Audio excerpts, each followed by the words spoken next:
Hey guys, tonight we begin with something very relatable: sleep. Or, more accurately, how medieval people slept, which turns out to be far weirder than most of us could imagine. So, before you get comfortable, take a moment to like the video and subscribe, but only if you genuinely enjoy what I do here. And let me know in the comments where you're tuning in from and what time it is for you.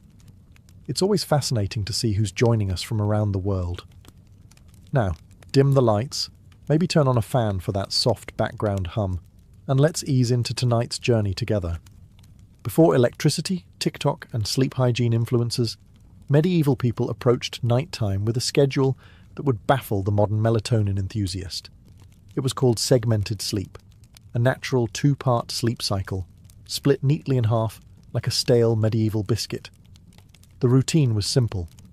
After sundown, most people turned in early, drifting off into what was known as first sleep.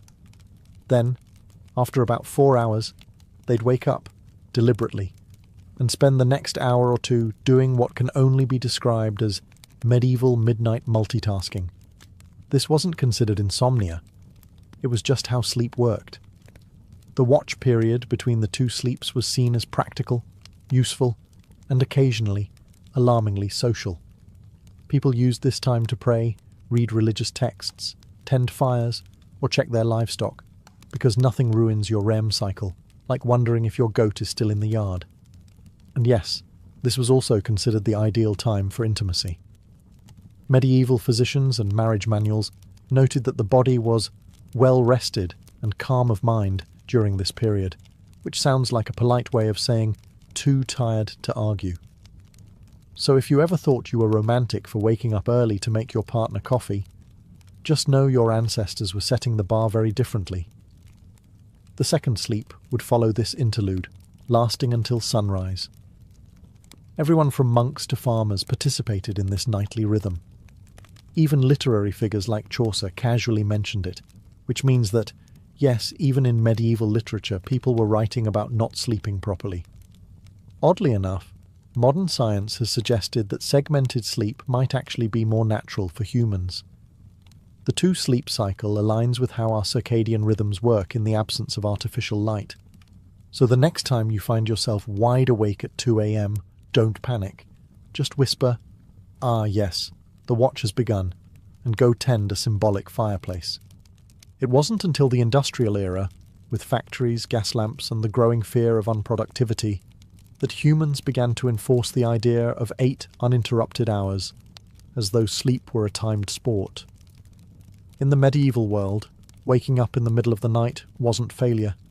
It was the schedule, and everyone was on it, whether they liked it or not.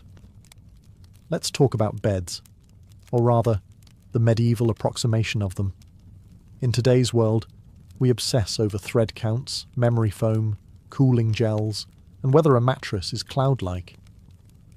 In medieval Europe, a bed was often just a pile of stuff that used to be alive, now flattened under the weight of poor sleep and unspoken regrets. The typical peasant bed consisted of a straw mattress, known as a pallet. This was literally straw or hay stuffed into a sack of rough fabric, if they had the luxury of a sack. If not, it was just straw on the floor, possibly damp, possibly already claimed by a cat. These pallets were not comfortable, but they were better than nothing, which was the alternative. Straw was cheap, plentiful, and good at insulating against the cold. It was also great at harbouring insects, lice, and the occasional field mouse, which made sleeping an exercise in cautious stillness. If it itched, you ignored it. If it bit, you just shifted slightly and hoped for the best. If a family had a bit more money, or at least a functional back, they might elevate the straw mattress onto a wooden frame. This didn't change the sleep experience dramatically, but it did reduce the chances of waking up with beetles in your ear. Slightly. Linens were a rare treat. Most people slept in the clothes they wore all day. Pyjamas weren't really a thing, and neither was personal space. Whole families, children, parents, maybe a grandparent, all slept together in the same space, sometimes on the same straw pile. If you got too warm, you could always roll into your cousin's elbow. Nobles, of course, had proper beds. Large wooden frames, feather mattresses, embroidered sheets, and canopies to keep out the drafts and, hopefully, the lice. These beds were so valuable, they were passed down in wills. You didn't inherit land. You inherited Aunt Matilda's suspiciously lumpy feather bed. Still, for most medieval folks, a bed wasn't a place of comfort. It was a place to not freeze, to avoid the chickens, and maybe, just maybe, to dream of being rich enough to one day sleep on something that didn't squawk or rustle. When we hear nightcap today, we think of a cosy little drink. Maybe something with whiskey, a warm fire, and a questionable decision. But in the Middle Ages, a nightcap wasn't a beverage, it was a hat. A real, tangible, often ridiculous-looking piece of fabric designed to keep your head from freezing off while you slept. You see, insulation wasn't exactly the strong point of medieval architecture. Stone walls, draughty thatched roofs, and windows made of thin animal horn or oiled parchment didn't do much against the cold. And central heating? That was called a dog. So to keep their heads warm at night, especially since body heat escapes fastest through the scalp, medieval people adopted the humble nightcap. These hats came in all shapes and sizes, but the most iconic version was long and pointed, like something you'd expect on a wizard who moonlights as a chimney sweep. They were usually made from wool, linen, or whatever scrap of warmth could be spared without angering the family goat. For men, it was a practical accessory. For women, it sometimes doubled as a coif or head wrap, which also served the dual purpose of maintaining modesty and covering hair that hadn't seen soap since last Lent. But beyond warmth, nightcaps had social weight too. In some regions, married women were expected to cover their heads at all times, yes, even while asleep, and the cap itself could be embroidered or dyed to reflect a family's wealth or status. Because nothing says success like going to bed with a mini flag on your skull. In more urban settings, the nightcap even became a symbol of being off-duty. If you opened your door wearing one, it was a polite medieval way of saying, "I'm not dressed for conversation, and yes, this hat does mean go away." Of course, nightcaps were often paired with nightshirts, which were essentially long, loose tunics. Picture Ebenezer Scrooge, minus the haunted moral lesson. Sleepwear wasn't sexy, but it was practical, itchy, and occasionally flammable. Today, the idea of sleeping next to a stranger is generally limited to red-eye flights, overly ambitious camping trips, or the occasional bizarre Airbnb mix-up. But in medieval Europe, this was completely normal, and not at all optional. Let's say you're a travelling merchant, a pilgrim, or just someone whose mule gave up halfway to Norwich. You find an inn, a rare luxury in itself, and ask for a place to sleep. What you get is not a room, or a bed, or even a particularly clean floor. What you get is a spot, in a bed, that's already occupied. Medieval inns operated more like human bunkhouses than modern hotels. Privacy was not expected. If the bed had space, you were sharing it, usually with complete strangers who might snore, talk in their sleep, or have a suspicious number of boils. This was not considered rude. It was just efficient use of resources. Beds could host 2, 3, even 4 travellers, depending on size and social tolerance.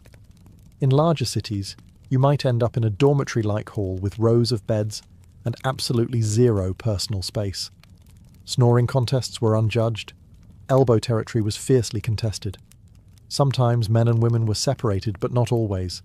Some inns tried to assign beds by profession. Blacksmiths with blacksmiths, clergy with clergy, thieves with other thieves, allegedly. But often it was first come, first sprawled. And while this might sound like a nightmare to modern germaphobes, back then it was an upgrade from sleeping outdoors with the wolves, the rain, and the occasional peasant uprising. Worried about theft?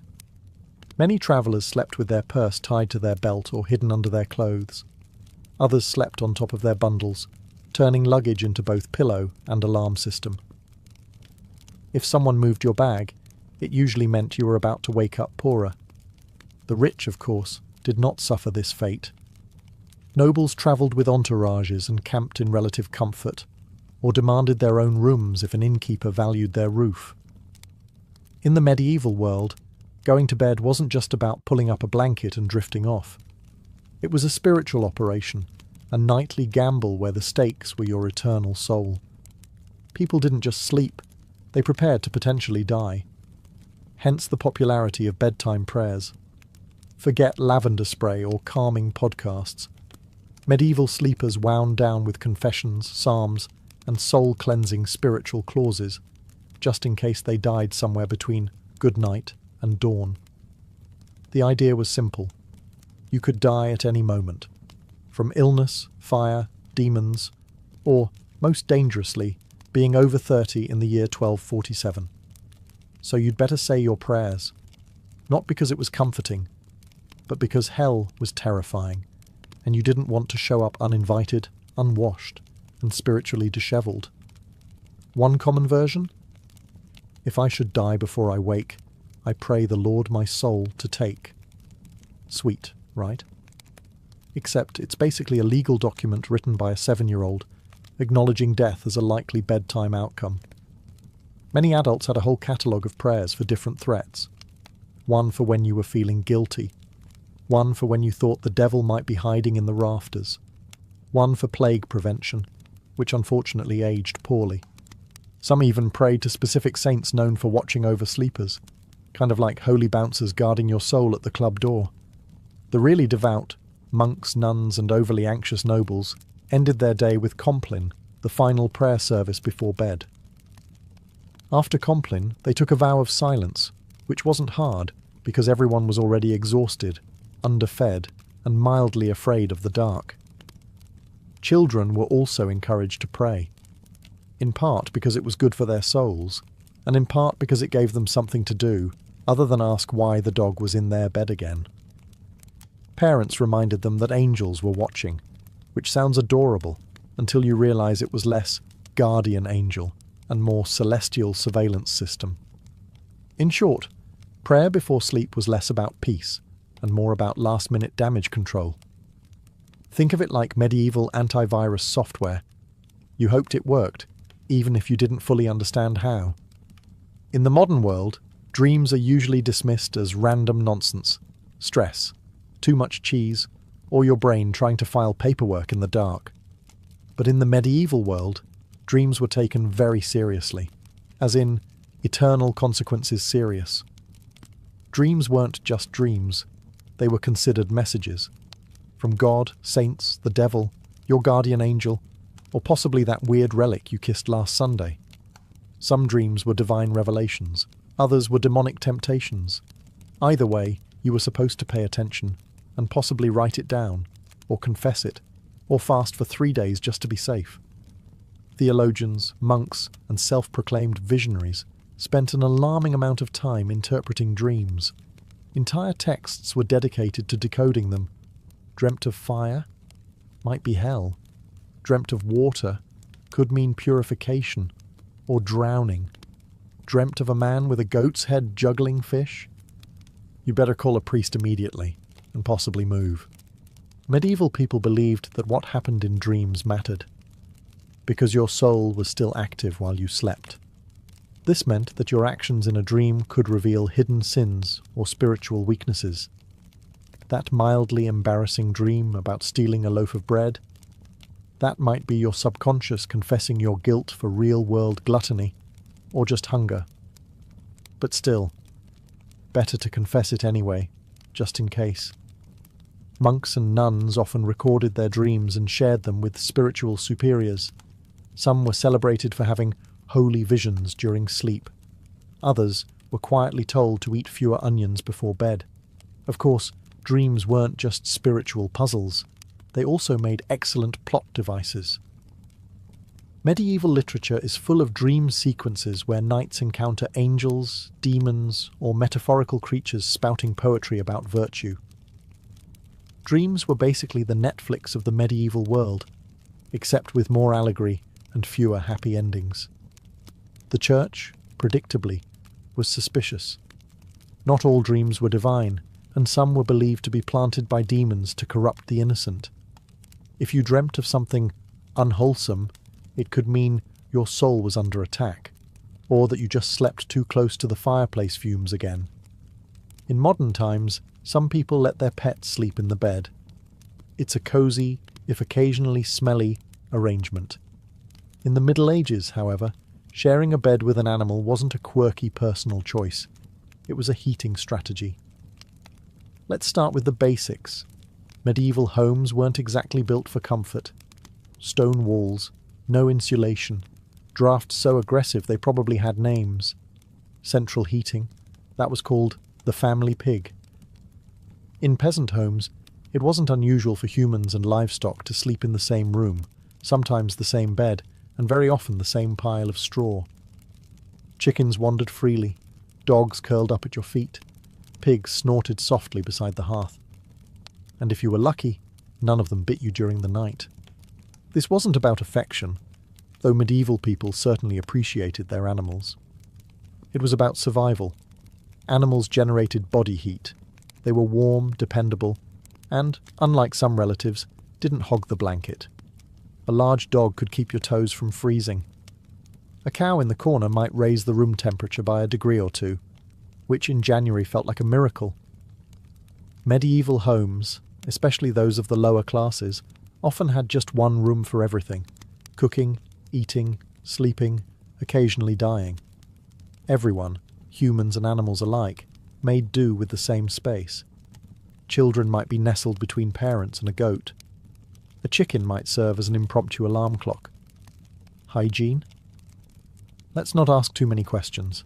For wealthier families, this wasn't as common. Nobles didn't usually sleep next to livestock, though they might still have lapdogs in bed. Not for heat, but for fashion and flea redistribution. Some castles even had separate sleeping areas for favourite animals, because nothing says power like a dog with its own room and title. There were drawbacks, of course. Animals can be loud. They can wander. And they are not, historically speaking, known for respecting personal space. But medieval people adapted. A hoof in the face at 3 a.m? Just part of the bedtime routine. If you've ever had to share a room at a youth hostel and thought, this is a bit much, allow us to introduce the medieval monastic dormitory, a place where comfort went to die quietly under a vow of silence. Monasteries didn't believe in personal space, or softness, or fun, really. The typical dormitory housed dozens of monks, all sleeping in a single large room, usually arranged in neat rows like morally upright sardines. Beds, if you could call them that, were often wooden planks, sometimes with a straw mattress if the abbot was feeling generous, or it was a feast day. You slept fully clothed. Not out of modesty, but because getting dressed in the dark at 2 a.m. for prayers was more painful than just going to bed already prepared. The monastic uniform, including robe, belt and sandals, doubled as spiritual armour and poor insulation. If you got cold, you layered up. If you got hot, well, no, you didn't. There were no pillows, no privacy curtains, and absolutely no talking. Silence was enforced, not suggested, under the rule of St. Benedict. If you rolled over and groaned too loudly, you might find yourself on chamber pot duty for a week. Snoring, however, was a grey area. You couldn't control it, but if it became disruptive, the Lord might still hold you accountable. Or at least your cellmates would. Lighting was minimal. 1 candle, maybe. You didn't need to see. You just needed to lie still and not sin. That was the goal. Despite the austerity, monks believed their Spartan beds were training for the afterlife, preparation for the soul's journey by denying the flesh any excess. Sleep was not a pleasure. It was a necessity, monitored and scheduled like everything else. Some monks even slept sitting up, just to avoid any hint of luxury, or dreams, or circulation. Compared to this, peasant straw piles and snoring pigs almost seem luxurious. At least the pig didn't judge you. Let's talk about something that would horrify most modern sleepers. Waking up voluntarily at 2 a.m, and not for a bathroom break or a doom scroll, but for prayer. Loud, cold, candle-lit prayer. In medieval monasteries, this was standard practice. Monks and nuns followed a rigid daily schedule based on the canonical hours, which included matins, the first service of the day.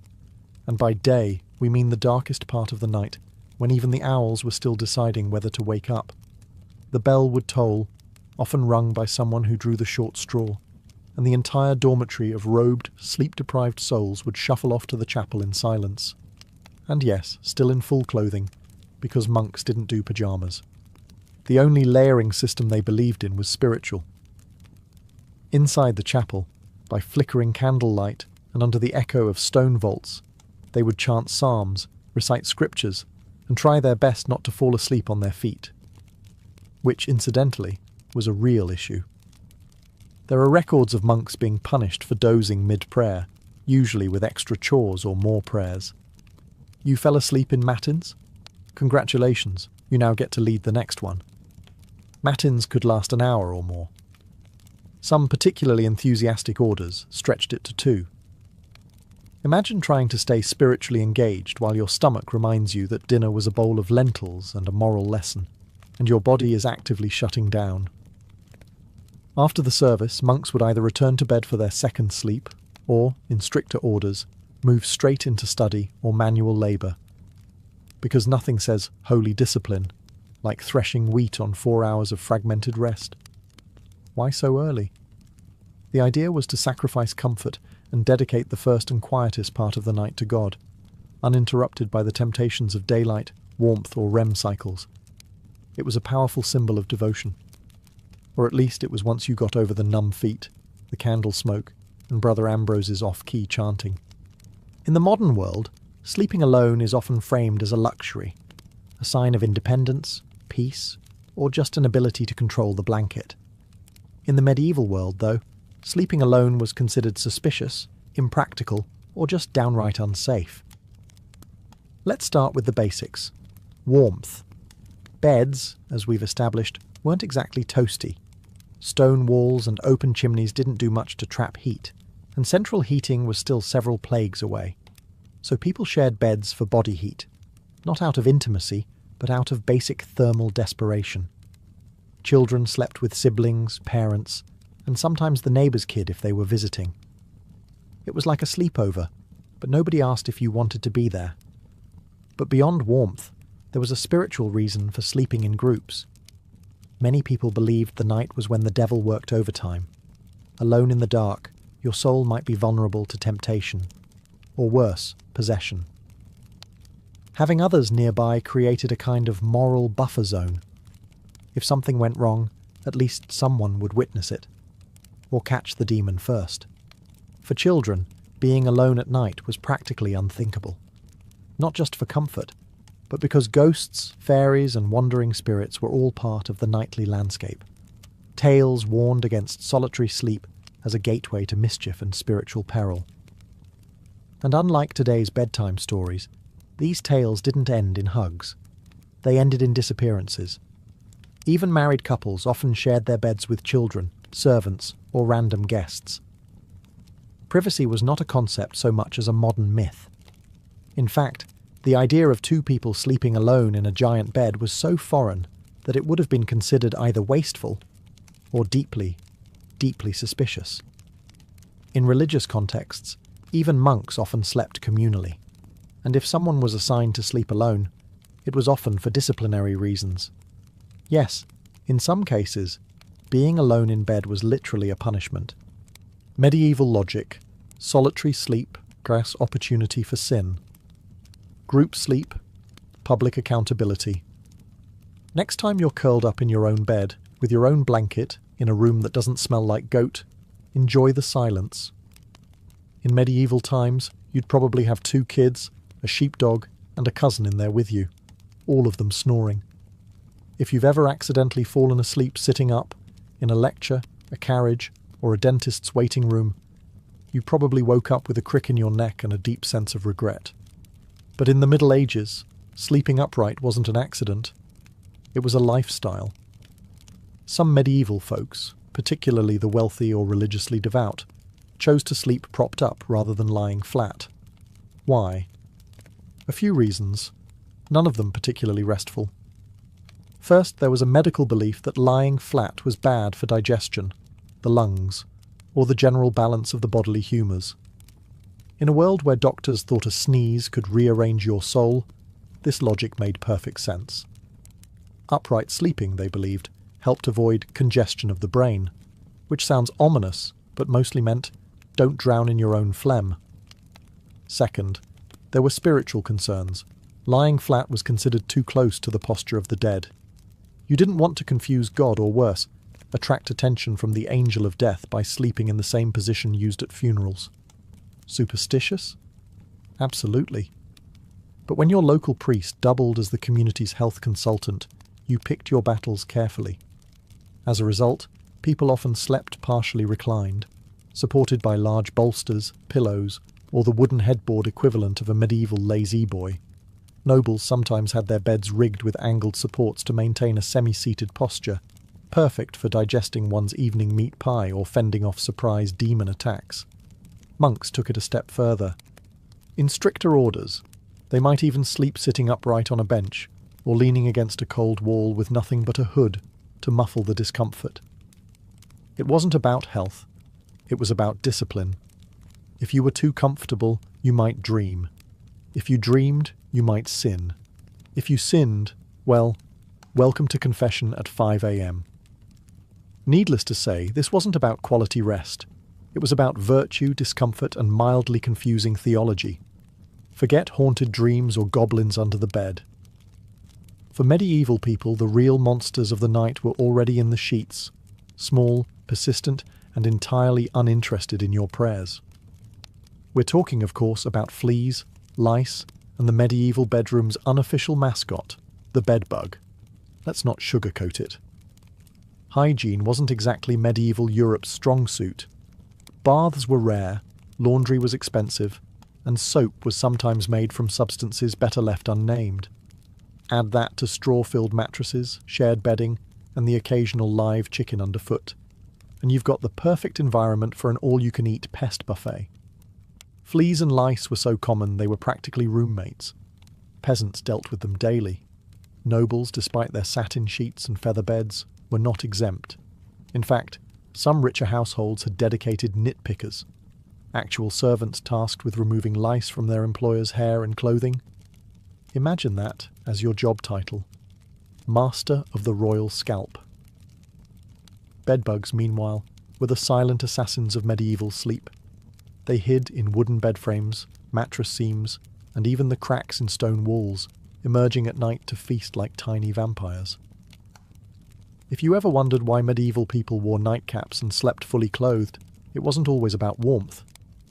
Sometimes it was pest defense armor. Solutions ranged from mildly effective to impressively deranged. Some households burned strong-smelling herbs like wormwood or tansy to repel bugs. Others slept with garlic, onions, or even ashes in the bed, which may have done little for the pests, but certainly kept romance to a minimum.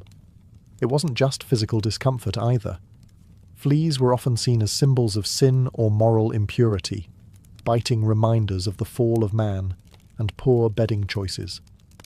Entire poems were written about fleas, some moralizing, some weirdly romantic, because nothing says I love you like, let us be united like the flea that bites us both. So, while modern sleep is interrupted by buzzing phones and streetlights, medieval sleep was more likely disturbed by scratching, twitching, and the subtle feeling that something was crawling on your shin. Because it was. We've all had restless nights. But have you ever tried falling asleep while wearing 100 pounds of iron? No? Well, in the Middle Ages some people did exactly that, because apparently nothing says sweet dreams like being prepared to joust in your sleep.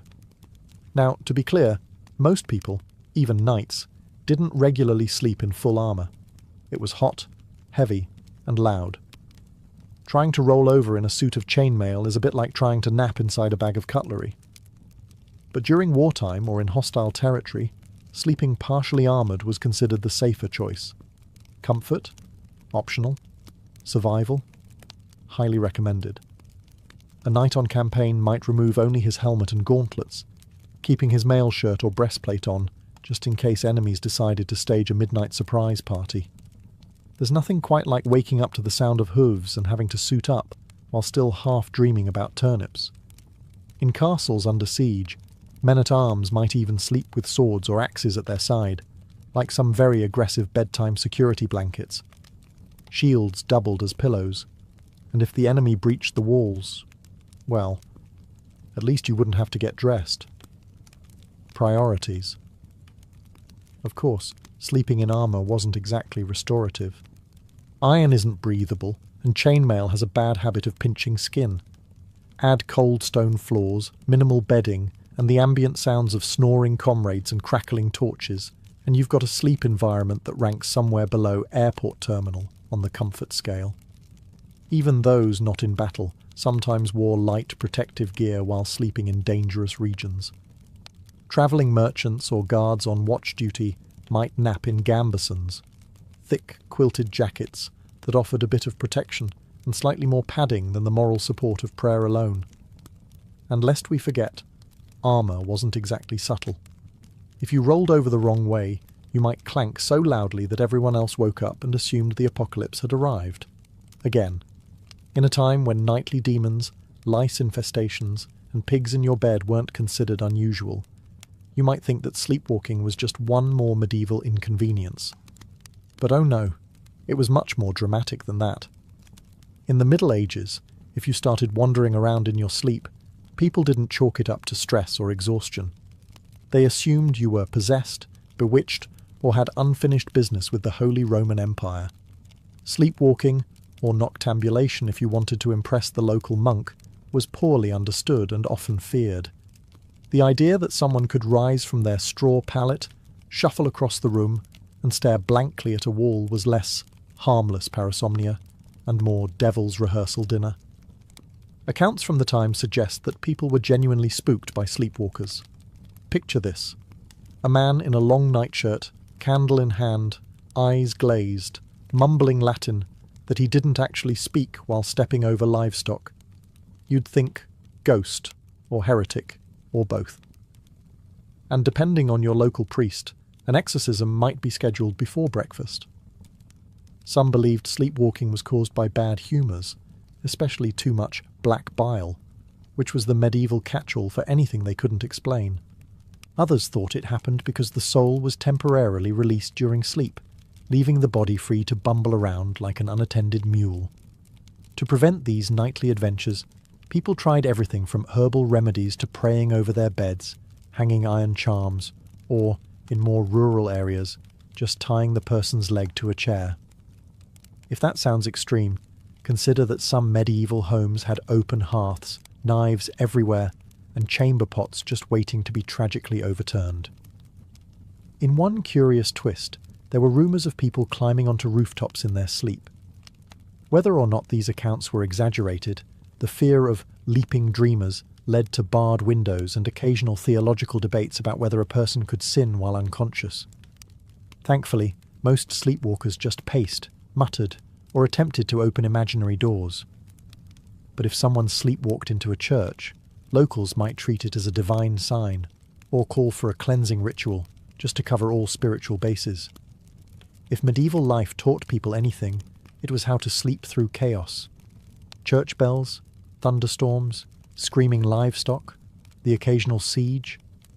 For the sleep-deprived denizens of the Middle Ages, these were just ambient noises, the medieval version of white noise. Let's start with the bells. Church bells marked every sacred moment of the day: sunrise, prayer times, meals, and of course the ungodly hour of matins at 2 or 3 a.m. If you lived anywhere near a monastery, your dreams were probably soundtracked by regular tolling. At some point, the brain just accepted it. Bells became the lullaby of an overscheduled soul. And it wasn't just bells. Storms were frequent and terrifying. With no weather apps or triple-glazed windows, you experienced every clap of thunder like the world might end. Roofs leaked, windows rattled, and chimneys howled like banshees. Still, people slept. They had to. Work didn't stop for insomnia. Neither did ploughing, praying, or running from Vikings. Speaking of which, invasions and apocalyptic events weren't always a deal-breaker for bedtime either. In the 14th century, people continued to sleep, somehow, through famine, war, and even the Black Death. When death carts rolled by in the morning, it was considered more of a grim wake-up call than a cause for panic. And if you didn't wake up, well, some believed that was a mercy. There are even records of people sleeping through earthquakes, barn fires, and angry mobs. Sleep deprivation was common, and bodies adjusted. If you worked from sunup to sundown, ate barely enough to survive, and spent your day dodging mud, taxes, and spiritual damnation, you were going to fall asleep. Hard. And then there were those who used sleep as a kind of escape hatch.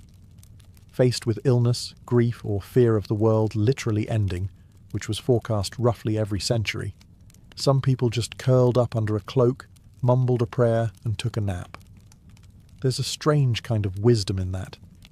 In the winter of 1692, the village of Salem, Massachusetts, was cloaked in more than just snow.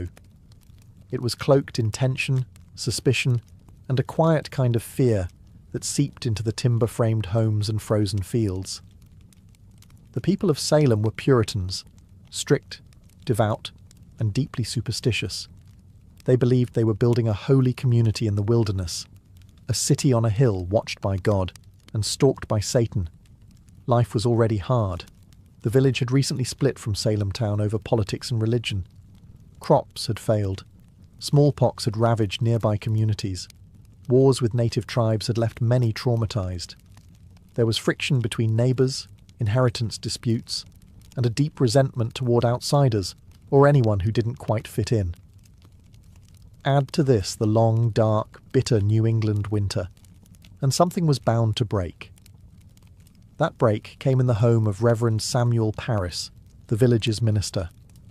His 9-year-old daughter Betty and 11-year-old niece Abigail Williams began to behave strangely. They screamed uncontrollably. They threw things. They contorted their bodies in unnatural ways. At times, they fell silent for hours, eyes wide with terror. Neighbours whispered that they were cursed.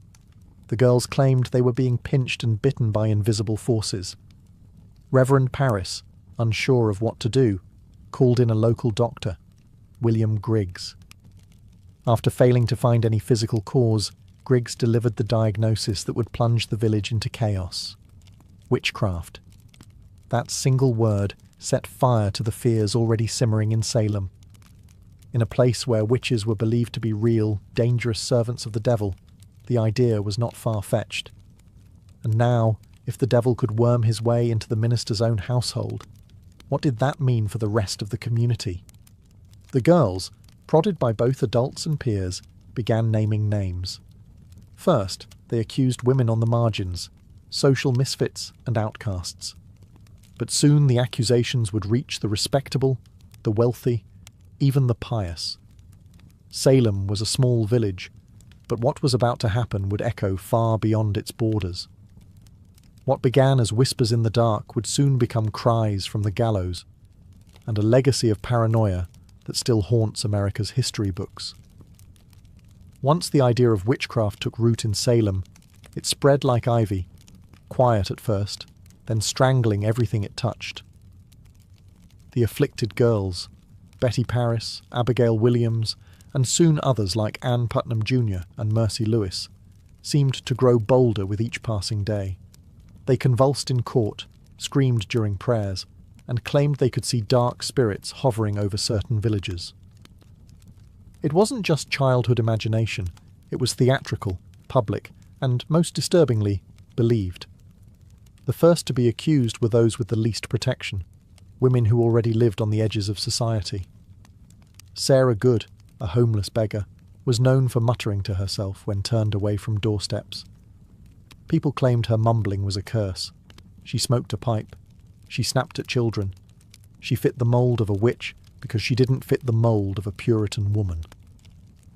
Sarah Osborne hadn't attended church in over a year and had scandalised the community by marrying her indentured servant after her first husband died. A woman who defied convention, clearly suspect. Tituba, the enslaved woman in Reverend Parris's household, was the most exotic of all. Originating from Barbados, Her storytelling, accent, and folklore frightened the villagers. Under pressure, possibly even physical beatings, Tituba confessed to witchcraft. But instead of clearing the air, her confession blew it wide open. She told a story of a tall man in black, a figure associated with the devil, who asked her to sign a book. She said she saw strange animals, yellow birds, red cats, and even spectral dogs. But most damning of all, she claimed there were other witches in Salem. That was all the court needed to hear. Once Tituba opened the door, others rushed through it. New names were added weekly. Neighbours turned on neighbours. Old grudges were disguised as righteous accusations. Property disputes turned into spectral assaults. If someone's cow died suddenly, it must have been witchcraft. If a baby cried during a prayer, surely that was the devil's doing. The fear became so infectious that not even the innocent dared to speak out. To defend an accused witch was to invite suspicion upon yourself. Silence was safety. And so, the web of accusations widened, trapping the village in its sticky, unseen threads. Logic was fading. Hysteria was now in control. As accusations mounted and the village reached a fever pitch, the colonial government stepped in. Governor William Phipps, recently appointed and eager to maintain order, established a special court to deal with the chaos. It was called the Court of Oyer and Terminer, from the French meaning to hear and determine. But what it really became was a factory for fear-driven justice. The court convened in Salem town in June of 1692, and it was no ordinary tribunal. Its rules were warped by panic. Instead of requiring hard evidence or reliable witnesses, it allowed something far more dangerous: spectral evidence. Spectral evidence was testimony that a spirit or spectre of the accused had afflicted the victim. In other words, if a person claimed to have seen your ghost-like form in a dream choking them, that was admissible in court. Never mind that the accused could be asleep at church or miles away. It was their spirit doing the devil's work. You couldn't cross-examine a dream. And worse, you couldn't disprove it. Children were now treated as star witnesses. Their seizures, screams, and gasps in court became more theatrical by the day. One girl, Mary Walcott, would fall into fits the moment a suspected witch entered the room. If a prisoner looked at her, she shrieked. If they didn't look at her, she shrieked louder. The performances were mesmerizing, and the judges, including the influential Judge Samuel Sewall and Chief Justice William Stoughton, accepted it all. Defense lawyers? There were none. The concept didn't exist in colonial trials. If you were accused, you stood alone. If you denied the charges, the afflicted girls writhed in agony. If you confessed, you might be spared death, but only if you named others. The system rewarded lies and punished silence. Worse still, the trials became public spectacles. People travelled from nearby towns to witness them. The accused were paraded into court in shackles, often bewildered, often poor, and almost always powerless. And yet, not everyone believed. Some townsfolk whispered that the girls were faking. Others questioned why only certain types of people were being accused. But few spoke openly. Questioning the court meant questioning the will of God. In Salem, reason had stepped aside, and the law had become a mirror, reflecting fear, not justice. On June 10, 1692, the gallows in Salem claimed its first victim, Bridget Bishop. She was not new to scandal. Her reputation made her an easy target. She wore bright red clothing, ran a tavern, and had been accused of witchcraft years earlier. During her trial, neighbours testified that her spirit pinched them in the night, that their babies died after she passed by, and that she kept enchanted dolls. She denied everything. Still, the court found her guilty. She was led to Gallows Hill, a barren, wind-swept patch of earth just outside Salem. No prayer, no mercy. The rope was pulled, the crowd watched, and with that single execution, the machinery of death began to churn. The hangings that followed came quickly. On July 19th, 5 more women were executed: Sarah Good, Susanna Martin, Rebecca Nurse, Elizabeth Howe, and Sarah Wilds. Some had good standing in the church. Rebecca Nurse, in particular, was a shocking case, an elderly, pious woman beloved in the community. Even the jury initially found her not guilty. But under pressure from the court and the afflicted girls, the verdict was reversed. Nurse's final words were whispered through the air like a warning: "I am as innocent as the child unborn." But it didn't matter. The noose did not discriminate. In August, more executions followed. On September 22nd, the deadliest day, 8 people were hanged in a single morning. Among them was Martha Corey, a woman who had doubted the trials early on, and her husband Giles Corey, who met a different fate. Giles refused to enter a plea. The court, unable to proceed with a trial without one, resorted to an ancient English punishment: peine forte et dure. He was pressed to death. Stones were piled on his chest, slowly, cruelly, over 3 days. His final words, as legend has it, were "more weight." By the end of the hysteria, 19 people had been hanged, 1 pressed to death, and at least 5 more died in jail awaiting trial. Dozens confessed falsely to save their lives. Over 200 people were accused. The gallows cast long shadows over Salem, not just on the hill, but in every heart. Fear had become law, and justice, blindfolded, had been led to the scaffold. While the executions claimed the spotlight, hundreds of others sat in cramped, foul-smelling jails, waiting for a verdict or a miracle. Salem's small jail couldn't contain them all. Accused witches were held in neighbouring towns like Ipswich and Boston, chained to walls, starving, freezing, and forgotten. Most of the accused weren't witches, or even outcasts.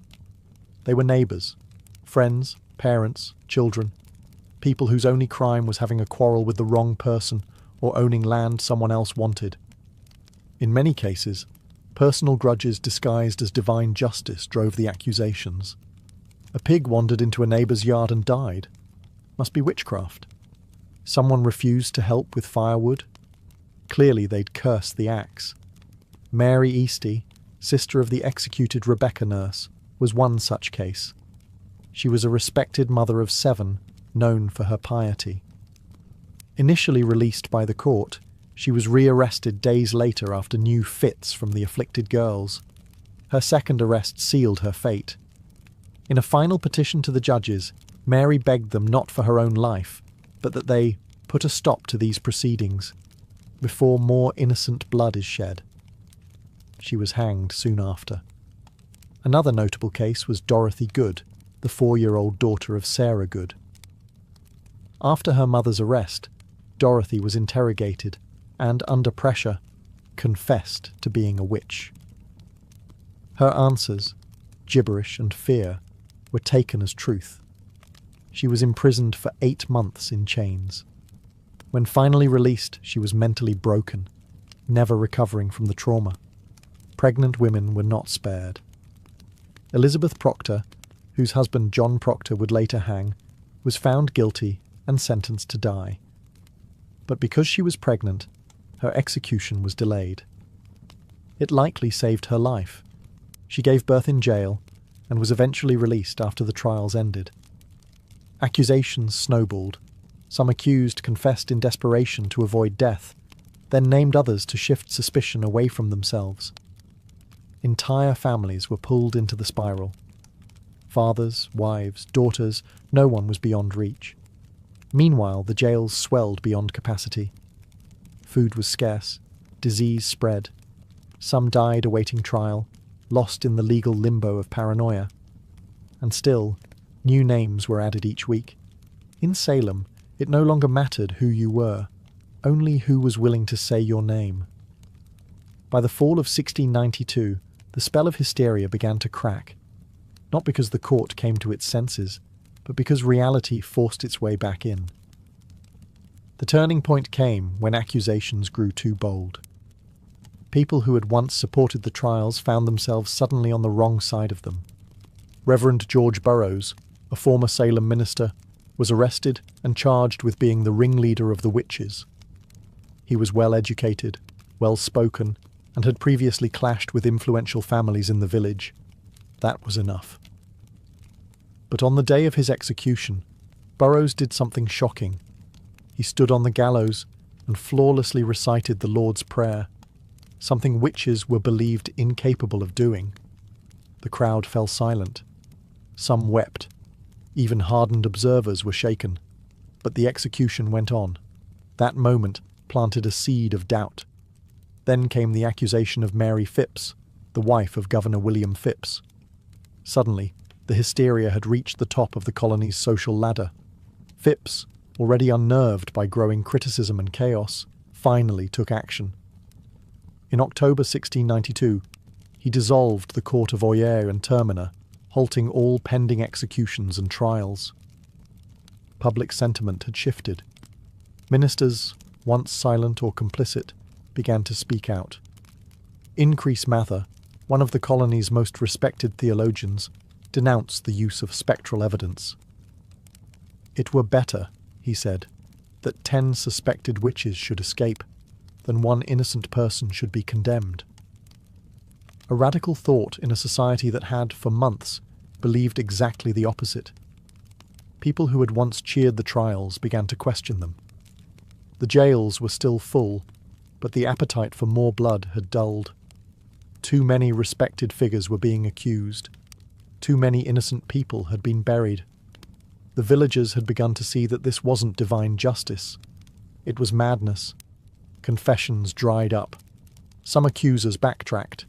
Others disappeared from public view. And those who had previously shouted the loudest now lowered their eyes. The fear hadn't disappeared, but it had exhausted itself. The public wanted stability. The officials wanted to save face. And Salem, bruised and ashamed, was finally ready to wake from its nightmare. The storm was breaking. But the damage, it had already been done. By late 1692, the judicial system that had fueled the hysteria began to collapse under the weight of its own absurdity.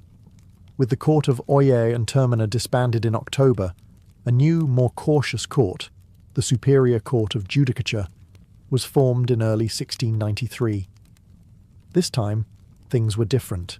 Spectral evidence was no longer allowed, and the judges were noticeably more sceptical of the accuser's wild claims. The result? The convictions slowed dramatically. Many accused witches were acquitted outright. Of the 56 cases brought before the new court, the majority were released. Even those who had already confessed began to recant their testimonies, admitting that fear, torture, or pressure had forced them to lie. The dramatic performances of the afflicted girls lost their persuasive power. The most prominent case in the unravelling of the trials was that of Reverend Samuel Willard, a respected minister who came under suspicion. While he was never formally charged, the fact that such a high-ranking devout man could be suspected highlighted how arbitrary and corrupt the process had become. The court, once ferocious, was now cautious. They began quietly releasing those still in jail.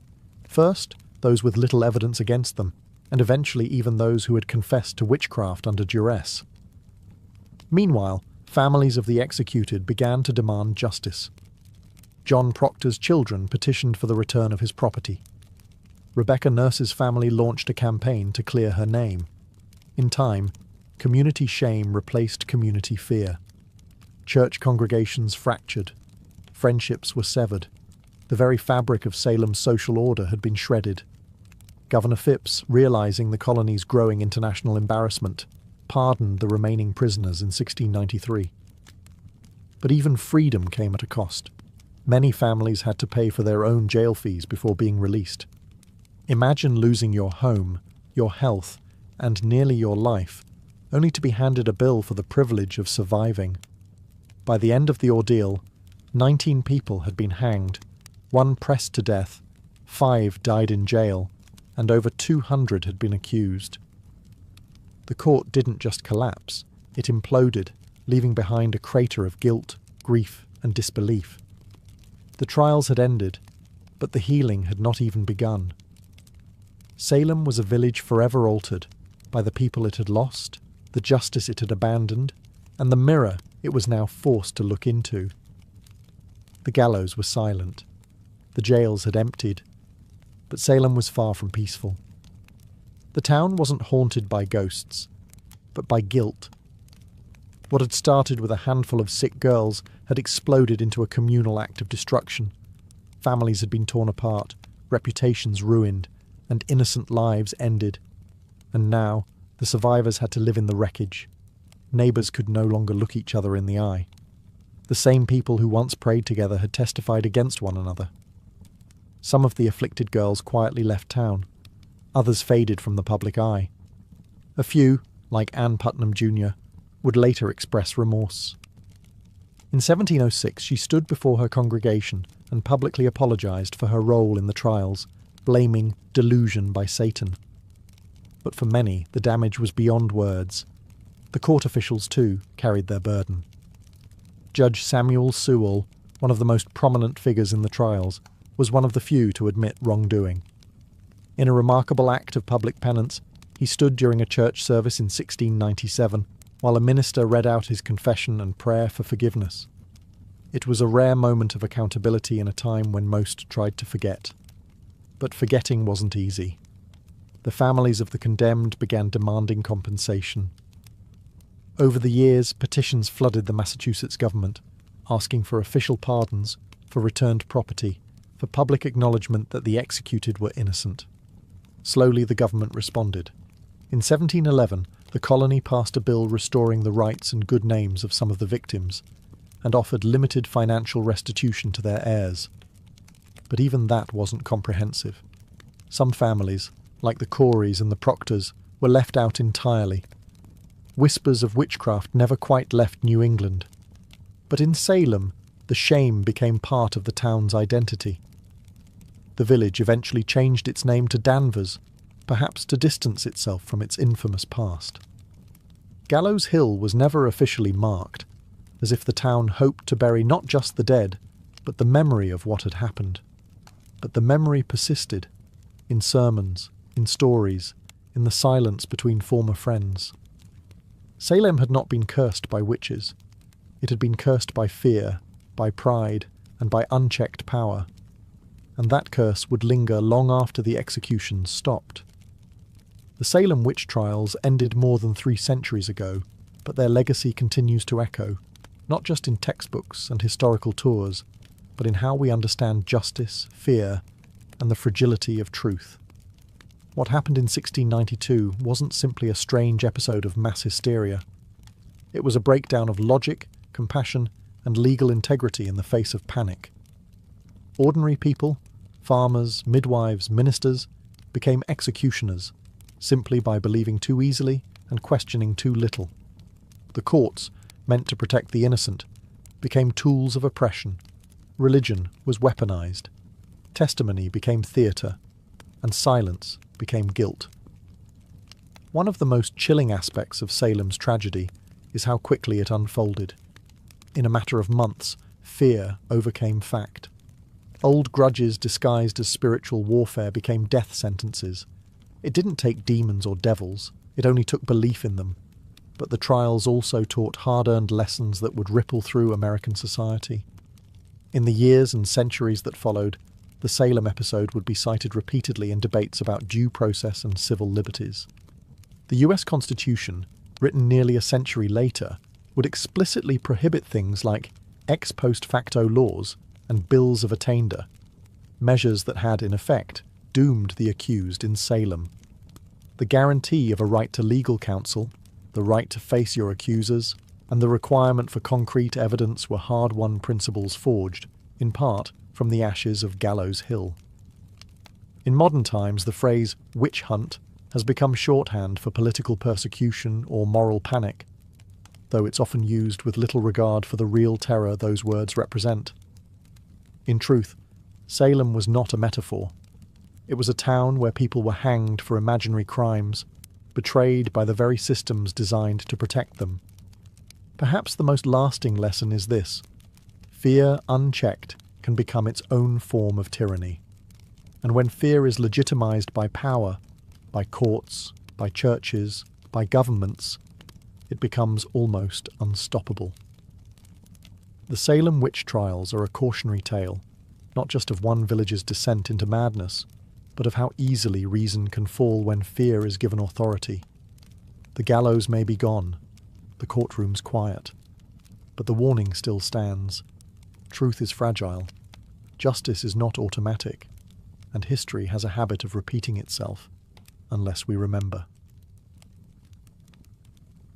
Fulvia was born around 83 BCE into the elite yet slightly eccentric Fulvi family, an old plebeian house that had long since clawed its way into the upper echelons of Roman politics. Though not one of the oldest patrician clans, the Fulvi had produced consuls, generals, and orators. Their bloodline carried both ambition and a taste for disruption. Fulvia's father, Marcus Fulvius Bambalio, was known more for his bumbling speech than his political legacy. His nickname, Bambalio, literally referred to his stammer. But Fulvia, she was no stammerer. She was born to command. From a young age, Fulvia would have been surrounded by the sharp-edged world of Roman power. Senators and generals debated policy in her home. Elections and treachery were daily news. She would have seen how politics wasn't just played in the forum, but in marriages, funerals, rumours, and backroom deals. Women in elite Roman households were expected to be quiet partners, refined, educated, and obedient. Fulvia would break all of those expectations. She was wealthy, highly educated, and connected, and she knew it. While her early life remains hazy in the historical record, her later actions suggest a young woman who was observant, politically literate, and utterly unafraid. This wasn't someone who faded into the background. She had a strong personality, a sharp political mind, and a will to act even in the male-dominated space of Roman governance. This was also a period of unprecedented instability. The Republic was unravelling. Civil wars, populist revolts, and power struggles between generals like Sulla, Pompey, and Caesar were turning Rome into a pressure cooker. The old rules were collapsing, and Fulvia came of age right in the middle of it. Rather than recoil from chaos, Fulvia would learn to use it. Her early life didn't produce the kind of modest matron Rome idealized. It produced a woman who saw politics not as a man's world to be feared, but as a battlefield to be mastered. She would go on to marry 3 powerful men, each one a radical player in Roman history.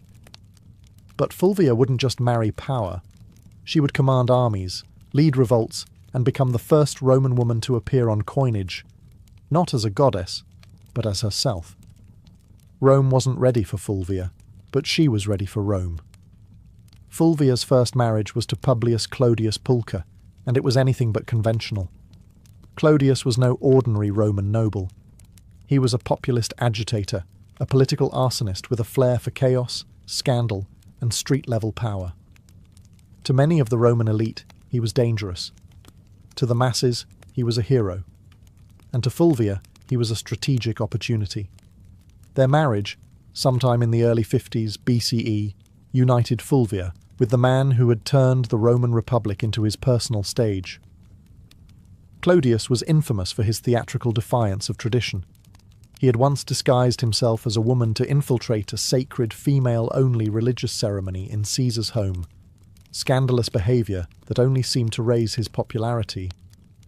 He later renounced his patrician status to run for the tribunate of the plebs, an office that gave him veto power over the Senate. Clodius understood Rome's street politics better than most, and Fulvia, far from being a passive consort, was right there beside him. She wasn't a silent partner. Roman sources suggest that Fulvia actively participated in her husband's political world. She engaged with his supporters, was visible during his campaigns, and managed their household as a hub for Clodian politics. Together, they represented a new kind of Roman power couple. Bold, populist, and unapologetically aggressive. But the alliance came at a cost. In 52 BCE, Clodius was murdered on the Appian Way by the bodyguards of his political rival, Titus Annius Milo. His death sent shockwaves through Rome. But Fulvia was not about to mourn quietly. She staged a political funeral that historians still talk about today. She paraded Clodius's mutilated body through the Roman Forum, bloodied wounds exposed for maximum effect. The public was horrified and enraged. Riots erupted. The Senate House was burned to the ground. Fulvia had turned personal grief into public uprising. This was her first major political act, and it worked. Her ability to manipulate public emotion, use spectacle as strategy, and wield her husband's legacy as a weapon made her a new kind of player in Roman politics. Clodius was gone, but Fulvia had stepped out of the shadow, and Rome would never see her the same way again. Fulvia didn't linger in mourning. In Rome, political capital had a short shelf life, and she understood that better than anyone. Shortly after the violent death of Clodius Pulcher, she entered into a second marriage, this time to Gaius Scribonius Curio, a rising political star and one of Julius Caesar's most passionate supporters. On the surface, Curio seemed an unlikely match. He had a flamboyant reputation and a taste for drama, but beneath the bravado was a sharp political operator. As tribune of the plebs in 50 BCE, Curio wielded enormous influence during one of Rome's most volatile periods. The Republic teetered between war and peace, between Caesar's ambitions and the Senate's resistance. Fulvia saw in Curio not just a husband, but a bridge to the next power block. This was no romantic rebound. It was a calculated alliance. With Clodius gone, Fulvia needed a new political anchor, someone who could carry forward the populist legacy her first husband had built, and someone who had Caesar's backing. Curio fit both bills. Through him, Fulvia remained tightly embedded in the shifting power dynamics of Rome. She didn't just marry into the movement, she helped shape it. Fulvia ensured Clodius's supporters stayed active, rebranding their cause under Curio's leadership and keeping the urban masses politically engaged. But the Roman world was collapsing fast. Tensions between Caesar and Pompey exploded into civil war. Curio threw himself into the fight, taking Caesar's side. Fulvia, as always, remained politically involved. She reportedly helped organize support and manage resources for her husband's campaign. In 49 BCE, Curio led a military expedition to Africa to secure Caesar's position, but it was a disaster. He was ambushed and killed by the forces of King Juba the Aenes of Numidia. His death was brutal, and his army annihilated. Once again, Fulvia was widowed, and once again, Rome waited to see if she would fade into the background. She didn't. Curio's death only solidified her status as a political widow with dangerous resilience. She had now lost 2 husbands to Rome's civil unrest, and both had died fighting for populist causes. But Fulvia was far from finished. Her most audacious partnership, and her most dramatic chapter, was still to come. Fulvia's third and most famous marriage was to Mark Antony, the ambitious general and loyal ally of Julius Caesar. Their union, forged sometime around 47 BCE, wasn't merely a romantic attachment, it was a merger of power. Fulvia had already proven herself as a master of Roman street politics. Antony, rising rapidly through the military and political ranks, needed that kind of savvy support in Rome. Together, they formed one of the most politically potent couples of the late Republic. By the time of their marriage, Fulvia was no stranger to blood and betrayal. She had buried 2 husbands and outmaneuvered countless enemies. Antony was no stranger to scandal either. He drank, he gambled, and his personal life was notoriously chaotic. But with Fulvia, he had found someone who could do more than entertain him. She could defend his interests, hold his alliances together, and rally supporters when he was away on campaign. And Antony, despite his brash exterior, understood her value. He allowed Fulvia to exercise authority that no Roman woman had publicly wielded before. She opened his correspondence. She issued orders in his absence. She sat in on meetings and influenced appointments. Roman sources, mostly hostile, depicted her as overbearing and power-hungry. But what disturbed them most wasn't her ambition. It was that she acted like a Roman man in a world that had no language for such a woman. After Caesar's assassination in 44 BCE, the Republic was plunged into chaos once more.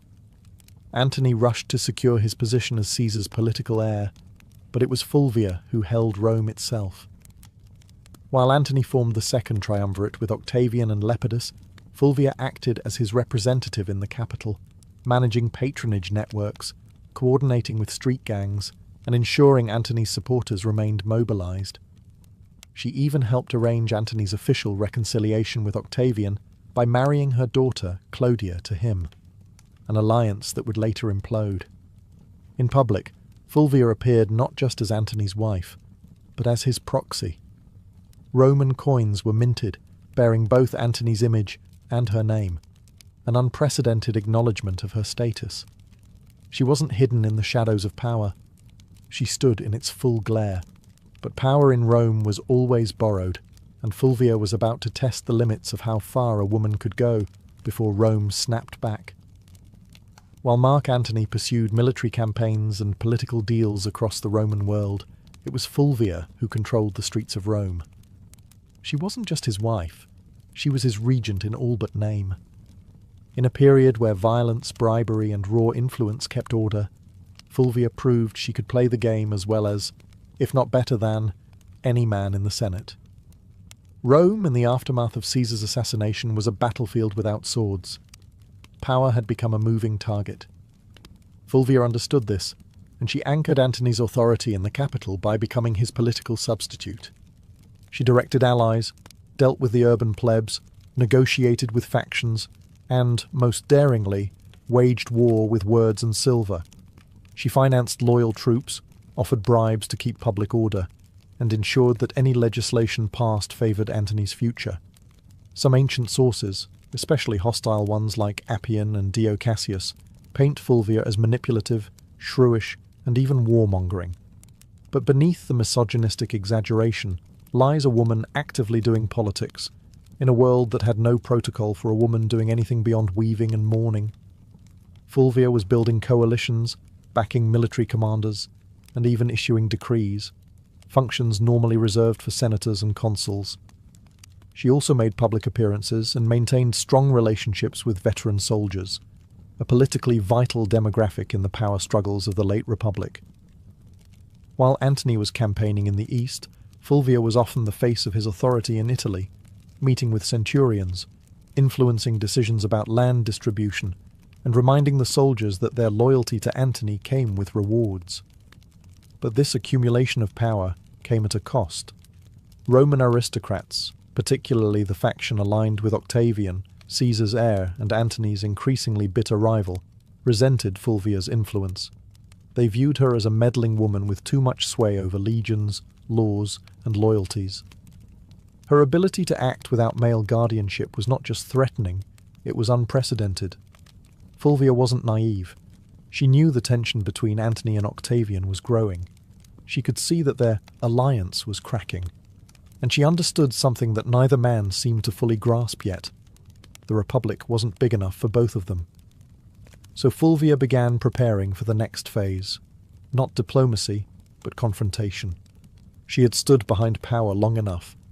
Now she was ready to take it into her own hands. In 41 BCE, Fulvia did the unthinkable. She went to war against Octavian, the future Augustus, and she didn't do it quietly. With her husband Mark Antony still stationed in the east, Fulvia and Lucius Antonius, Antony's younger brother and a consul, took it upon themselves to challenge Octavian's authority in Italy. The cause? Ostensibly, it was to defend Antony's interests and protect the land rights of Roman veterans loyal to him. But underneath it all, Fulvia's fingerprints were everywhere. This was not just politics. This was a military rebellion led by a Roman woman, the first and only time in Roman history that a woman would actively provoke and organize a civil war. The conflict, known as the Perusine War, was triggered by Octavian's controversial land redistribution program, which displaced many Italians to reward his soldiers. Fulvia seized on the growing discontent, portraying Octavian as a tyrant and traitor to Caesar's legacy. With Lucius acting as her frontman in the Senate and Fulvia organizing behind the scenes, They raised 8 legions and seized the city of Perugia, modern-day Perugia. Make no mistake, this was Fulvia's war. Ancient sources suggest she was more invested in the conflict than Lucius himself. She rallied troops, stirred the public, and even corresponded with generals. Rome buzzed with rumours of her commanding legions, issuing orders, and forcing Lucius into confrontations he didn't want. Octavian, though surprised, acted quickly. He besieged Perugia through the winter of 4140 BCE, cutting off supplies and hammering the city into submission. Fulvia, stuck between dwindling food and political betrayal, watched her bold gamble unravel. By early 40,000 BCE, the city surrendered. Lucius Antonius was spared, likely as a gesture to avoid alienating Antony. But Fulvia was exiled. The woman who had once commanded riots, marriages, armies, and public opinion was now deemed too dangerous for Roman soil. She was sent to Sicyon in Greece, where she hoped to reunite with Antony. But Antony didn't come running. The once powerful alliance between husband and wife had eroded in the fog of war and distance. Fulvia had acted in his name, but perhaps without his blessing. She had dared to do what no Roman woman had before, wage a civil war. And now the Republic had made her pay the price.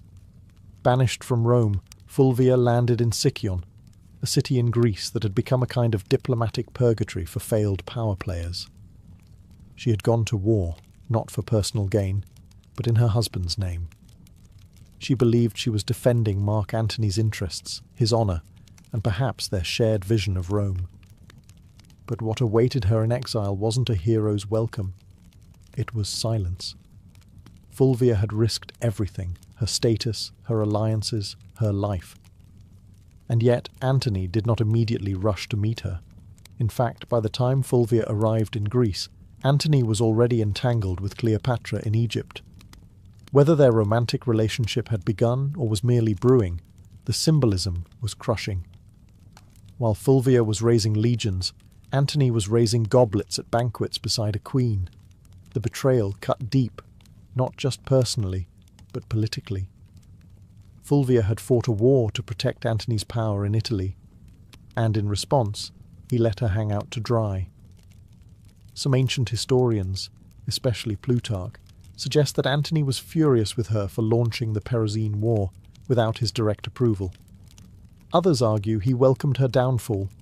It cleared the way for a marriage alliance with Octavian, something Fulvia would have never tolerated. Still, Fulvia wasn't entirely without supporters. Some of Antony's troops, fiercely loyal to her, urged reconciliation. But her health had begun to fail. After enduring siege, exile, and betrayal, Fulvia died in Sicyon in 40 BCE, possibly from illness, stress, or heartbreak, or all three. She was around 43 years old. Her death provided Antony with a clean political exit. He met with Octavian shortly afterward and agreed to marry Octavian's sister, Octavia, as part of a renewed peace treaty. The triumvirs were temporarily united again, but only because Fulvia, the one woman bold enough to challenge their designs, was gone. Fulvia's legacy would soon be overshadowed by Cleopatra, whose myth eclipsed nearly every Roman woman of the period. But make no mistake, Fulvia was the prototype. She didn't wield power from behind a curtain. She marched into it, stood at the centre, and dared to command armies in a world that treated women as furniture. Rome didn't know what to do with her, so it erased her. But the ashes of her rebellion would linger, and her story was far from ordinary. After Fulvia's death in 40 BCE, the men she had once manoeuvred, Antony, Octavian, and even her former allies, began the quiet work of rewriting her legacy. She couldn't defend herself, so the narrative was shaped by her enemies and the uneasy survivors of her ambition. And like so many powerful women in history, Fulvia became a scapegoat. Ancient sources, mostly penned by men with vested interests, painted her as the reason for the Perusian War, the rift between Antony and Octavian, and even the general disorder of the Republic. Appian, Dio Cassius, and Plutarch depict her as overbearing, jealous, and driven by a lust for power. They blamed her for dragging Lucius Antonius into conflict, for antagonizing Octavian, and even for Antony's eventual estrangement from Rome. But were these accusations fair? Hardly. Fulvia had operated within a political climate where violence and manipulation were expected, at least if you were a man. She was no more ambitious than Caesar, no more aggressive than Pompey, and far less ruthless than Octavian would eventually prove to be. Her only true deviation was that she was a woman acting like a Roman man, and Rome didn't know how to digest that. She wasn't cloistered in the home, weaving quietly or serving as a political ornament. She was writing letters to generals, organising street mobs and commanding loyalty from troops. And that made her dangerous, not just to Octavian, but to history itself. Even Mark Antony, the man whose legacy she had fought to preserve, conveniently blamed Fulvia for the civil strife. After reconciling with Octavian and marrying his sister, Antony used Fulvia's death as a diplomatic cleansing. Her memory became the price of his political survival. There were no monuments raised in her honour, no grand funeral, no mourning speeches in the Senate. Just silence. Yet her enemies couldn't erase her entirely. Fulvia had done too much. She had raised armies, steered elections, negotiated alliances, and fought a civil war. She was the first Roman woman whose name appeared on coinage, not as a deity or metaphor, but as a political agent. The damage to her reputation was deliberate, but so was her presence in the historical record. Despite every attempt to bury her behind caricature and slander, Fulvia refused to vanish. Her defiance still echoes. You just have to listen past the men. Fulvia's story ends in silence, but her legacy is anything but quiet. In the centuries that followed her death, historians and writers struggled to place her in Rome's grand narrative, because Fulvia broke every rule of what a Roman woman was supposed to be. She didn't just advise power from the shadows, she became power, and that made her both unforgettable and deeply unsettling to a patriarchal world. In a society where women were expected to influence through whisper and marriage, Fulvia shouted through policy, war, and political theatre.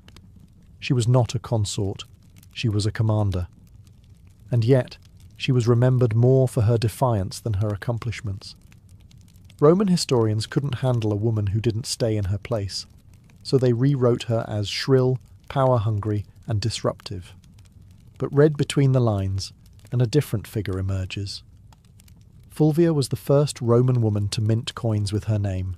She organised political factions, leveraged marriage as a tactical weapon, and manipulated Roman street politics with stunning effectiveness. She moved through the civil wars of the 1st century BCE, not as a bystander, but as a player. A woman whose influence terrified senators and shaped the fate of triumvirs.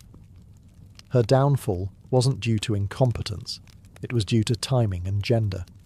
Had she been born a man, she might have been remembered as a second Caesar or a more charming Cato. Instead, she was cast as the wicked woman who dared too much. Still, her legacy quietly lingered. Later, Roman women like Livia Drusilla, Agrippina the Younger, and even Cleopatra herself, though of a different world, would all operate in the shadow Fulvia helped carve. They would manipulate emperors, wield armies, and control succession. But Fulvia did it first, and with no imperial title to shield her. Today, modern historians have begun re-examining Fulvia with fresh eyes. No longer a cautionary tale, she is being recognised as one of the most politically active women in Roman history, someone who tested the boundaries of female power and paid the price. She didn't simply live in the age of triumvirs, she challenged them. And while Rome may have tried to erase her, Fulvia left fingerprints in every corner of its collapse. Not a footnote, a force, a woman centuries ahead of her time. By the summer of 1963, the United States was a country teetering between two worlds, one rooted in centuries-old systems of oppression and another aching to breathe free. In the Deep South, segregation wasn't just a social norm, it was the law. Black Americans were barred from restaurants, schools, buses, voting booths, and even drinking fountains. Police brutality was rampant. Lynching still occurred. And in places like Birmingham, Alabama, peaceful protesters were being met with snarling dogs and high-pressure fire hoses. But change was coming, and it wasn't asking for permission. In just a few years, the civil rights movement had surged into the national spotlight. Sit-ins, freedom rides, and boycotts had become familiar headlines. Leaders like Rosa Parks, Medgar Evers, and John Lewis were no longer just names. They were symbols of defiance. The March on Washington wasn't born out of a single conversation. It was the result of rising frustration and fierce hope. Black Americans were no longer content with waiting. They were demanding civil rights, and they were determined to make their voices heard where it mattered most, the nation's capital. The idea of a mass march in Washington, D.C. had been floating around for decades. A. Philip Randolph, a labor organizer and longtime civil rights advocate, had originally proposed the concept in the 1940s. Back then, it was meant to pressure the Roosevelt administration to desegregate the defense industry. That protest was called off after Roosevelt caved and signed an executive order. But now, in 1963, the stakes were even higher. Randolph, along with other civil rights leaders, including Bayard Rustin and Dr. Martin Luther King Jr., revived the vision. And this time, they weren't just marching for jobs. They were marching for dignity, for voting rights, for school desegregation, for equal pay, and most importantly, for the basic human right to live free of fear. Over a dozen major civil rights organizations came together to plan it, despite their many disagreements, because they understood the power of a unified front. The countdown had begun. Buses were being organized, flyers were spreading. Word of mouth was moving faster than newspapers, and across the country, Black Americans were preparing for what would become one of the most unforgettable moments in American history. The dream was taking shape, one footstep at a time. Pulling off a protest of any kind in Washington, D.C. was no small feat, but planning one for over 100,000 people, possibly more, was madness. Logistically, it sounded like a nightmare. Food, water, transportation, sound systems, bathrooms, medical teams, permits, crowd control, safety plans. And yet, somehow, they made it happen. At the centre of this controlled chaos stood Bayard Rustin, a man who, despite being openly gay and often kept behind the scenes for political reasons, was a master strategist.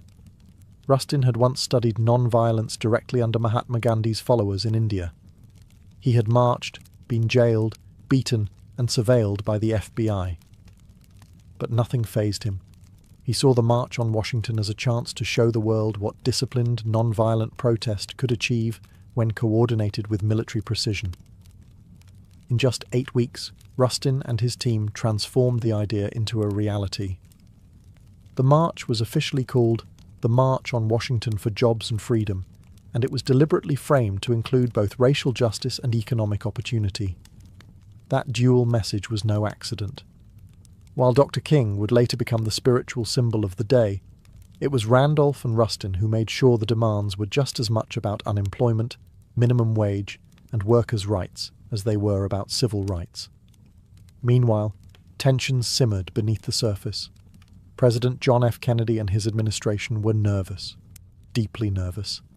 They feared riots, backlash, or worse, bloodshed. Civil rights leaders assured them the protest would be peaceful. Still, the National Guard was on standby, hospitals in D.C. were put on alert, and liquor sales were banned for the day.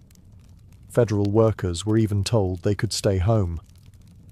And then there was the question of unity.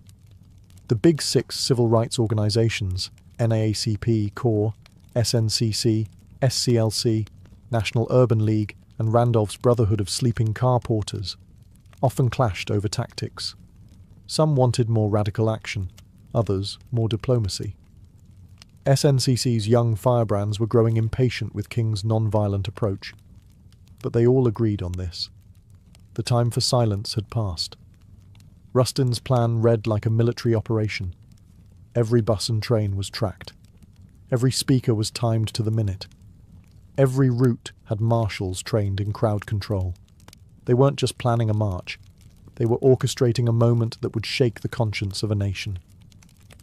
August 28th, 1963. A sweltering Wednesday in Washington, D.C. The sun was already hot by 9 a.m., and the humidity clung to the skin like a second shirt. But it didn't stop them. From every corner of the country, they came. Black, white, young, old, students, clergy, factory workers, and celebrities. Some wore their Sunday best. Others clutched protest signs.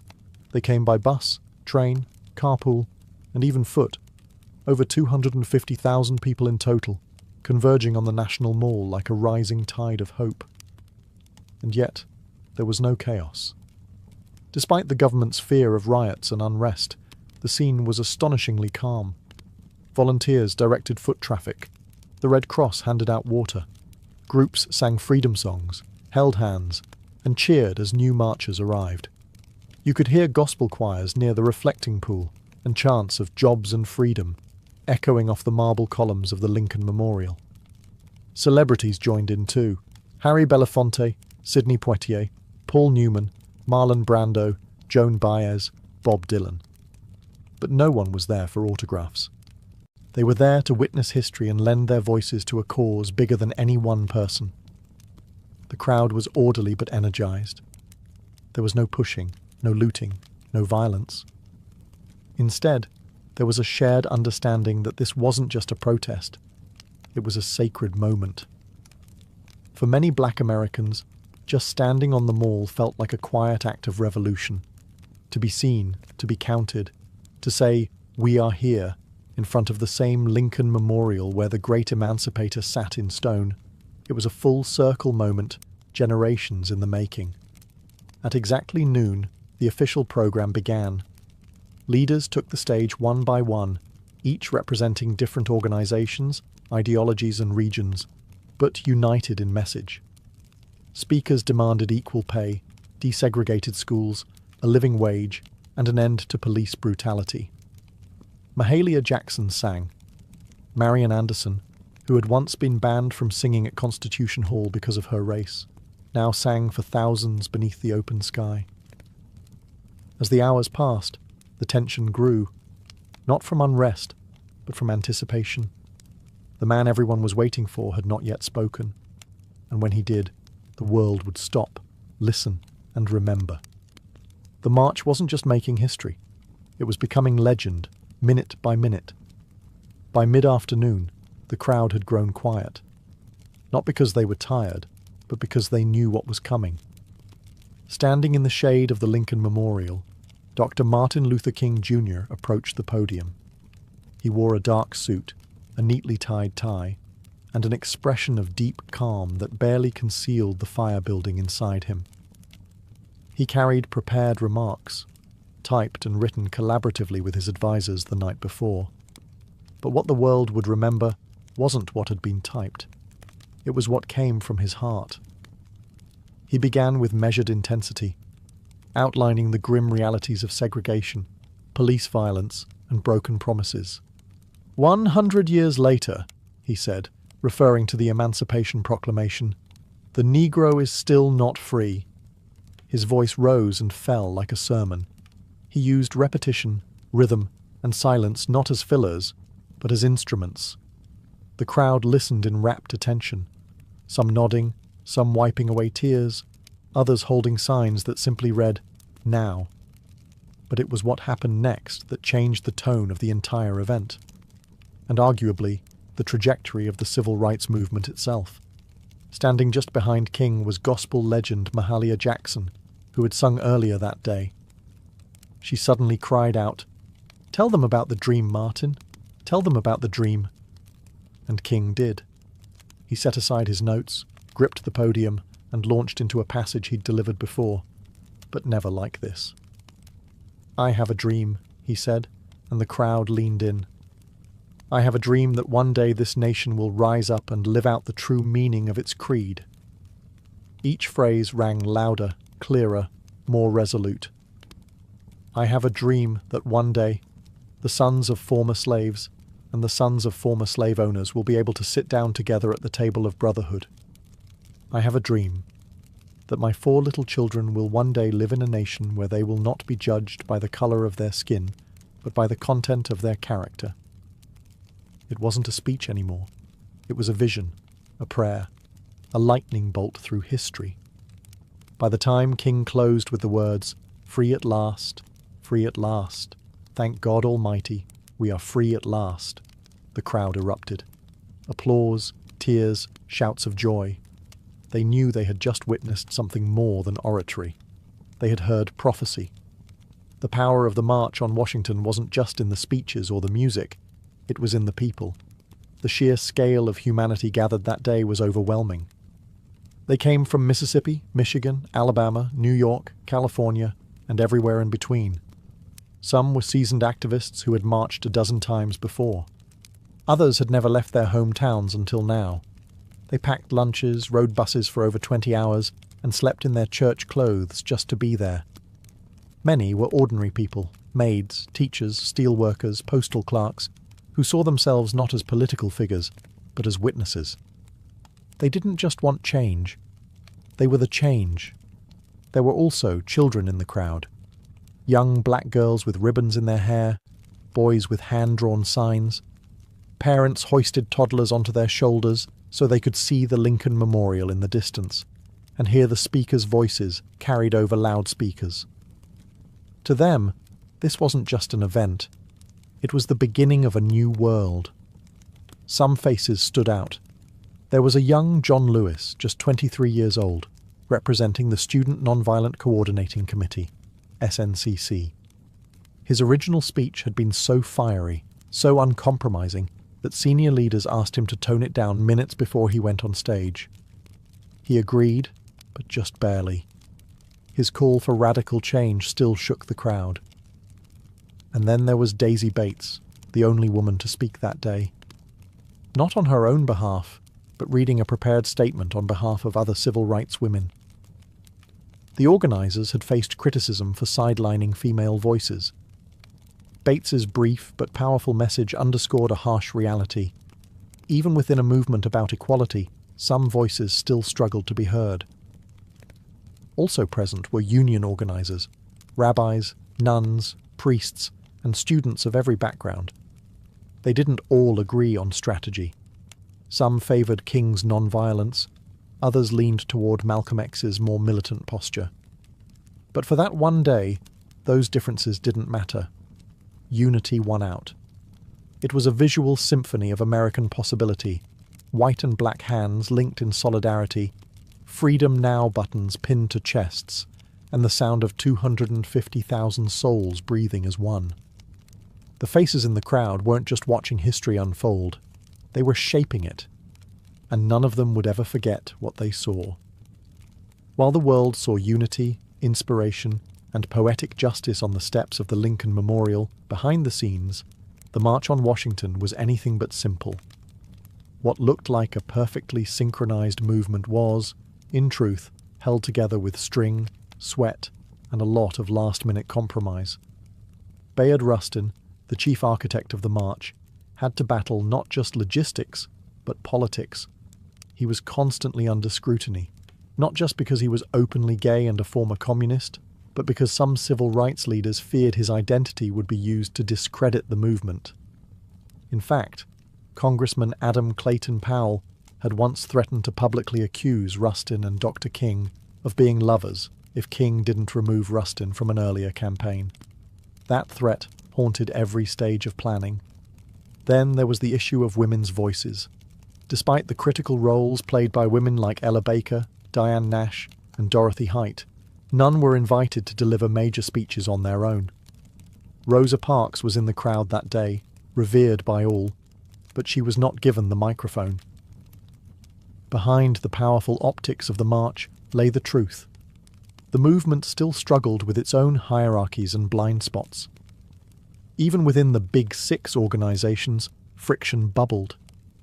SNCC leaders were growing increasingly disillusioned with the slow pace of change and the older generation's insistence on moderation.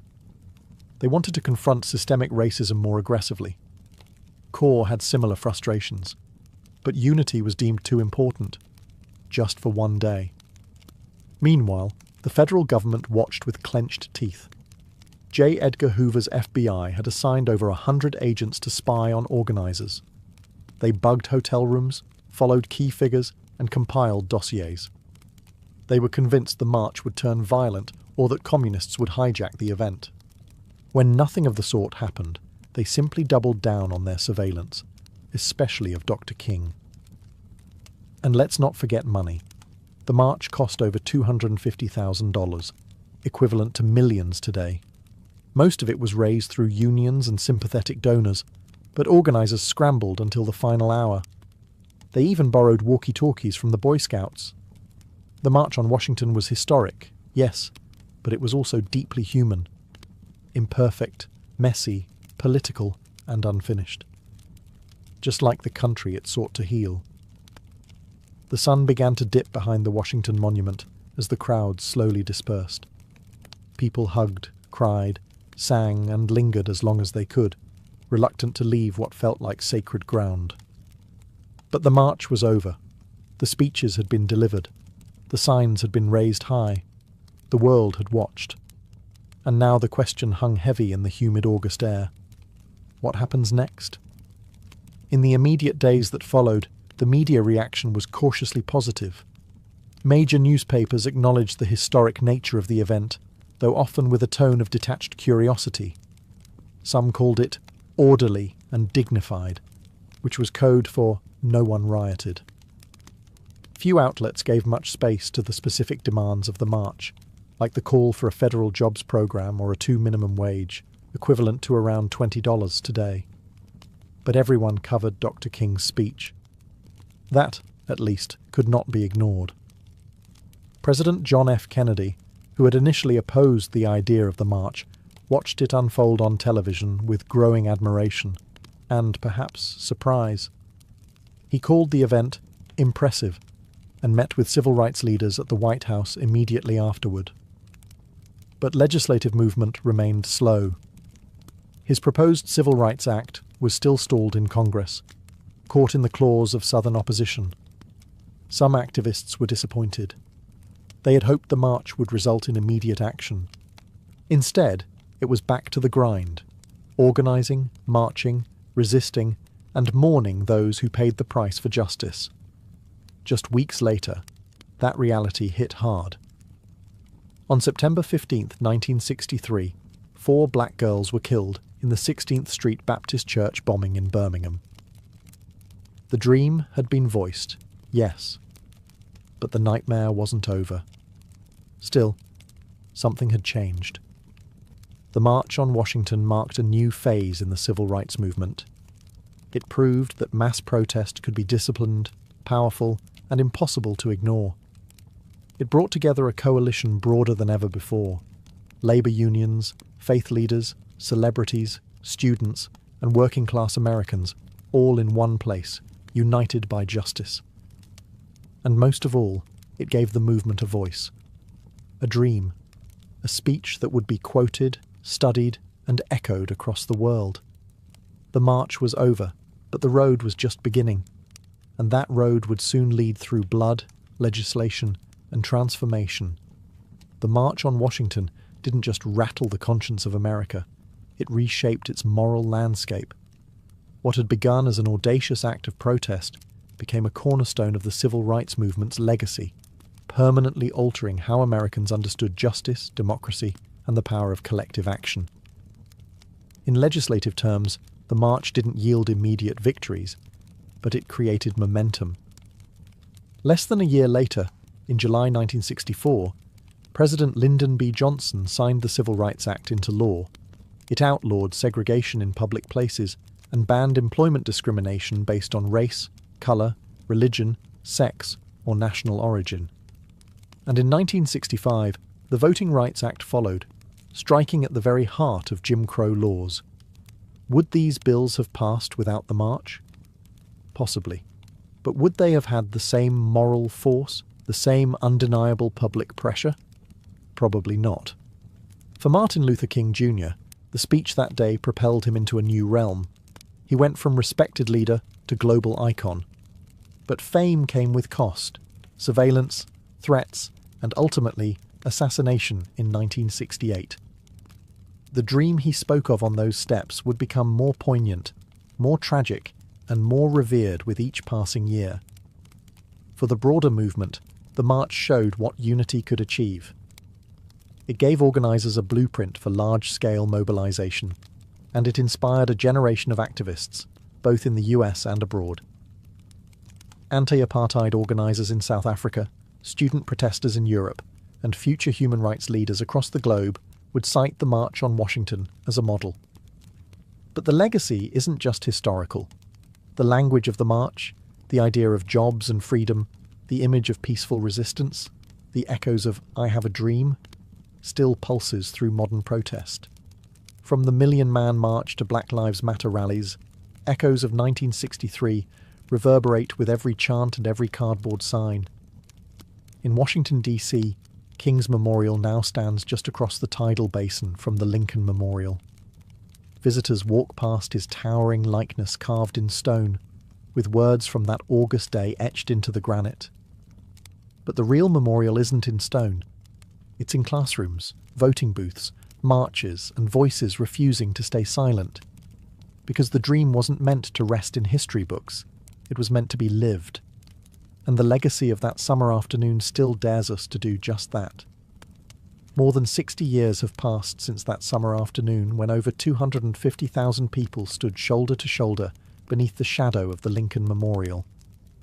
The March on Washington has been immortalized in textbooks, documentaries, and museum exhibits. Dr. King's speech is taught in schools. His voice, steady and strong, echoes in national memory like a sacred refrain. But for many, the question remains: has the dream been realized, or has it merely been delayed? In some ways, progress is undeniable. The legal framework of segregation was dismantled. Voting rights, though now under fresh assault in many states, were won through blood, marches, and court battles. The presence of black lawmakers, judges, mayors, and even a two-term US president was unthinkable in 1963. Interracial marriage, once illegal in much of the country, is now protected by federal law. These are not small things. They are victories carved out by relentless struggle. And yet, the original demands of the march, the ones often overshadowed by King's speech, still echo unresolved. The call for a living wage, still unmet. Racial disparities in education, housing, employment and healthcare remain entrenched. Police brutality, the very thing that sparked much of the early civil rights organising, continues to ignite outrage and protest. The dream of true economic justice, of a country where opportunity is not predetermined by zip code or skin colour, is still far from reality. Modern movements like Black Lives Matter have taken up the mantle, often using the imagery and rhetoric of the 1963 march as both inspiration and indictment. They march through the same cities, chant on the same streets, and demand the same basic human rights. But they do so in a world transformed by social media, surveillance, and new forms of resistance. The March on Washington was never meant to be the conclusion. It was a flashpoint, a stake in the ground that said, "This is who we are, and this is what we demand." It was a declaration, not a resolution, so the dream remains, battered, challenged, reinterpreted, but still alive. Whether it is deferred, distorted, or one day fulfilled depends not on the past, but on us, on the choices we make, the injustices we confront, and the courage we summon to march, again and again, until the dream becomes a shared, lived reality.